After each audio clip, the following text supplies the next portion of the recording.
ambitions is a rider. Hey. Breakfast.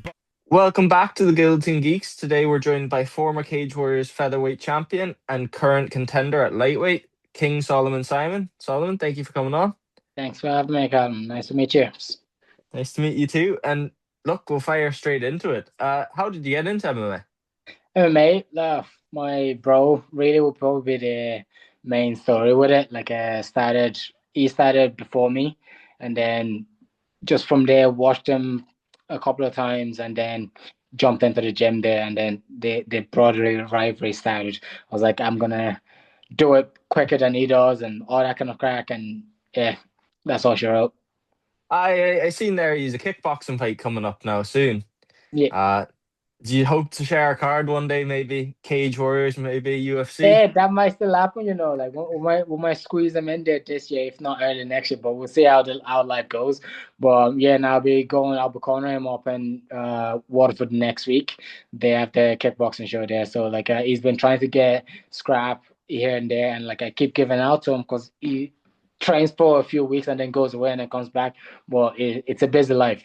But now I think he's about to get a good momentum going again. So like he got a mad momentum when he came back the first time. So nice to see it again. Yeah, fair enough. And you talked about momentum. Your professional career, you had a lot of fights on the amateur scene, and then all of a sudden you hit the pro scene and you were just finishing everybody. And it wasn't just punches, it was submissions. You just all of a sudden you went on a massive streak of finishing everyone. You're still 100% finish rate.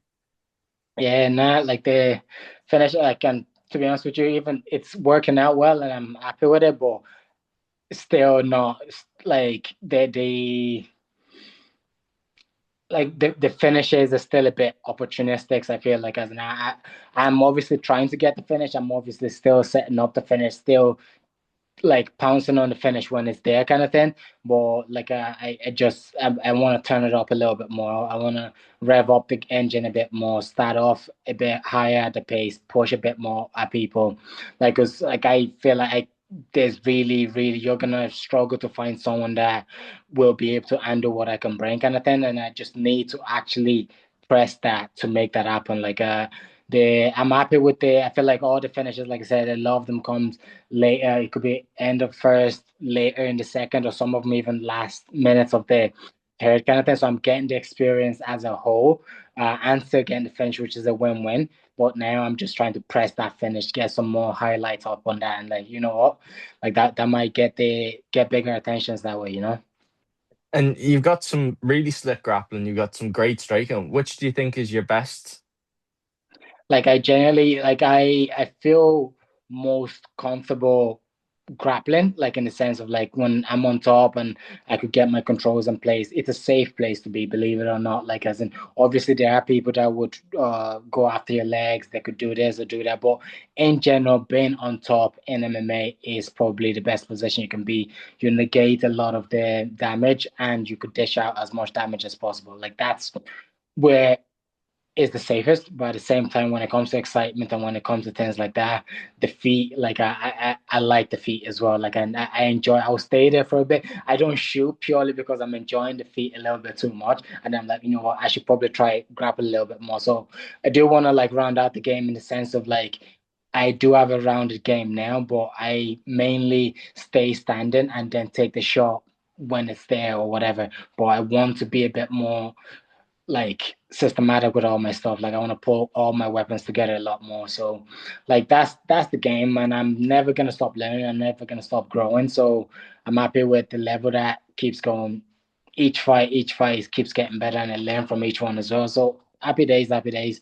But yeah, now I would say grappling would be nice. It would be a quick go in, get a sub, get out. You don't take any damage, but that's not that exciting for the fan. And if I'm on the ground as well, a lot of my things is I'm just punching your head in.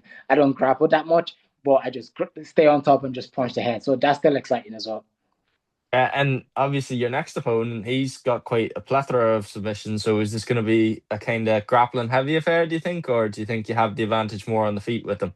I have the advantage everywhere, man. I'm chill. As in, I know, long guy, like uh like you said as well, good fuel on the sub side. It hasn't been finished as far as I know as well. So that's exciting. That'll be a nice one to like if I could get that in my cap, I'll take that too. But I'm happy wherever it goes. If that's the case, I think it would be on the feet for a bit, but I'm fairly confident he's gonna shoot. Like as in that the grappling exchange will happen. I don't think it's avoidable. So it's more of a like wherever it goes, I'm ready for it. But like I would like the finish. I think that this one, the finish would excite me more than the previous one as well, especially the fact he hasn't been finished before. That makes it a little bit more enticing. And you look at your record too. You only face dogs. Like there's no easy fights being handed to you by Cage Warriors. Every fight you've had is somebody with a really good record. A lot of kind of 7-2 kind of fellas, 7-1. I think this fella's now 7-3 or 8-3, something like that. There's no easy fights for you on this road. Like, and you're finishing all these boys. It's amazing. Yeah, no, that's like Cage Warriors is great for that. Like they're building you for something greater rather than like oh just feeding you but like look, it is what it is. The challenge is what I'm looking for, and I'm should be and more and more on reflection, should I say, like I'm getting more proud of the finishes. I'm getting more proud of what I've achieved up until this point and all that kind of stuff, just to like take it in for a bit more rather than just keep chasing. But I'm happy with that. The opponents, they've made me better up until this moment. They've like unlocked different parts of me in different ways. But look, right now, like I have so much high expectations for myself and where I want to do and what I want to achieve. So like I'm just give me the guys, give me the names that like will put a test on me, and then let me just let me see more of myself as in like because it's the opponent sort of brings out more viewed more than anything else. So look, get him out. Fair enough. And you recently made the move to lightweight. Your last fight was at lightweight, and this next one is lightweight. Is this the permanent hold? Do you think you could ever go back down to feather, or you want to stay up at lightweight? Yeah, if the fights are good to Federer, like I don't see.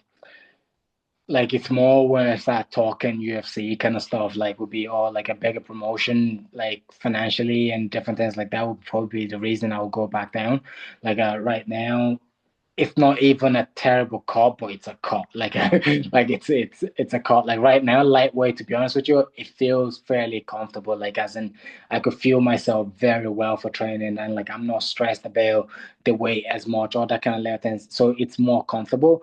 But I know I could still make feather, but that's a tougher push. So I'm gonna like stay here for a good while and see what opportunity comes my way. If I get better ones at feather, I'll jump on that for sure. If good opportunity comes at light, I'll take that for sure. You know what? I might just eat a bit more, jump up the welterweight as well. Fuck it. And you were talking about UFC there. Is that the end goal? Would you consider PFL? What's the plan? UFC, you know yourself, like that's always the goal for us fighters. Like, oh, because it's the big name, it's the big brand. Well, financially, PFL slash like they merge with MVP now as well. Like that is enticing as well. But you know what? Like, I'm just going with the opportunity. I'll see what cards are dealt to me as I like was all saying all of this is a good goal, it's a good target, and I have it in my head, but it doesn't really matter until like there's options there right now. Right now coming off that loss from Bagley, got the win back. I need this win back, need the next one, and then let's see where that goes. Let's see what opportunity comes my way right now. Because right now, I feel like I still have to build myself again. Even though like the record speaks for itself, the achievement speaks for itself, but you're only as good as your last one, like they say. So like I gotta get that back, and then but yeah, I'm open to whatever opportunity seems the most enticing at that time, if that kind of makes sense. But the UFC is always the number one goal in the head. But like, look, if I am not gonna wait forever for that either, you know what I mean? Like, And as you said there, the PFL and MVP merger. Have you any thoughts on that? I think it's going to be quite good for the scene, especially as Jake Paul's been a big advocate for fighter space. So it'll be interesting to see. yeah, no, for sure. It's very, very interesting. Like it's again, same way every market per se, like competition. It's very useful, but competition that can actually challenge. So with the merger of PFL and MVP, I think they might be able to like push that a little bit more, push that a lot more. Like at least that's what I'm hoping for. That's what I'm expecting. But we just watch from the sideline because we're not in the business themselves. We don't know the in and out of the business part of it. But it seems interesting. It seems like they're a bigger powerhouse now to potentially compete with the UFC because like right now UFC, that's why we all want to Yeah. go. They have no competition, like no realistic competition, should I say. So this might be a bit more push and we'll see how it plays out. We'll see how it plays out. Yeah. I think it's gonna kind of end up like smaller kind of version of it, the Cage Warriors and FCC. Like FCC's growing each year and pushing Cage Warriors, and you're seeing Cage Warriors step up to the challenge each time. And Exactly. Exactly. I'm hoping that's what it's gonna be, anyways. But Yeah, nah, for sure. Like if what did it was that thing with the yeah, a rising tides lifts all boats. So like even if like they don't compete fully with that, like UFC, they pay slash the opportunities there might go up a little bit more again. Like so, look, let's just see how it plays out, and then a lot more boys might start coming into it as well. So look, it's the sport is growing more and more every year. Like and like even now, like where the boxers at their younger age, like they will start like from freaking like 5 years old already boxing, whatever. Now we have MMA athletes starting to do that, like young ones starting very young doing it. So like the sport is only gonna grow more and more. So we'll see how it plays out. I have high hopes for it, but when it comes to my own career side of things, like I'm all I can do now is watch and then play it as it comes, rather than like expect too much. fair enough, mate. Thank you so much for your time. I really appreciate it. And if you've any socials, anything you want to shout out, fire away. Yeah, Saul King Simon, MMA, Instagram, and that will be it for most. I think if you find Solomon King Simon, you'll find me on practically everything. Twitter, I don't use that for shit. I do have an account, but I don't use that for nothing. I probably should start using it because I think people seem to use it a bit. YouTube, Solomon King Simon. Instagram is the main place really you get me. I'm on TikTok as well, actually. But yeah, all good. Solomon King Simon everywhere. Perfect, mate. Thank you so much for your time and best of luck in your next fight. Thanks very much, guys. I appreciate it. Thank you. Ambitions is a rider. Yeah.